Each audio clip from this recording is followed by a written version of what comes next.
All right, guys, coming at you here from Southern Maryland. This is Elwood from Southern Maryland. I got this 96 F-250 and the door wouldn't close. So I saw a lot of people on Facebook. Well, I had replaced these pins before on a dually. The bushings and everything. I replaced these on the dually one time before. And after a while, the door started sagging again. So took it to the body shop, and he told me always replace the hinges when your door is sagging. And it looked like it was going to be a lot of trouble.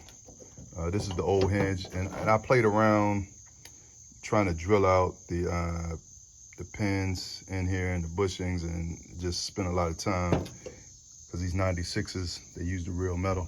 So real quick, what we did is replace the hinge. So here it is. Basically, all you do is loosen up these bolts here. You know, you take these out, loosen these at the bottom so that you can get to these bolts up front. You can see you don't have to take the fender off, but it is a tight squeeze in there. These are the two, and if you look on the fender, you can see where it's grooved out.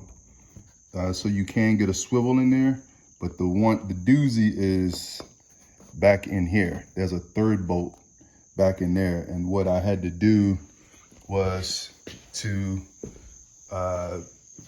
take the ones off the top, loosen the two at the bottom. I didn't take them all the way off.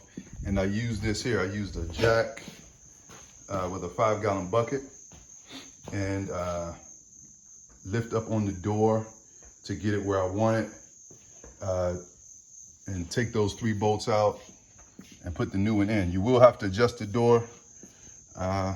So now, and the reason I didn't do the whole video and show you everything is because I didn't know if it was gonna work the first time I tried it. So,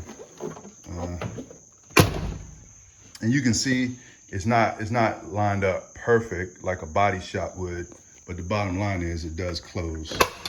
So when you open, and before the door wouldn't even close, you had to come out here and you had to lift up on this to even get it to close, because if you just tried this, it wouldn't close at all. So that's what I did. And to me, I lost a couple hours messing around with this pin, and I should have just changed the hinge from the beginning. I did put the striker plate on, and it was a little stiff. So that means that my door is not adjusted perfectly. I could play around with it a little bit more and get it right. But either way, just saying, it's really easy to go in here and replace the hinges. Good luck to you.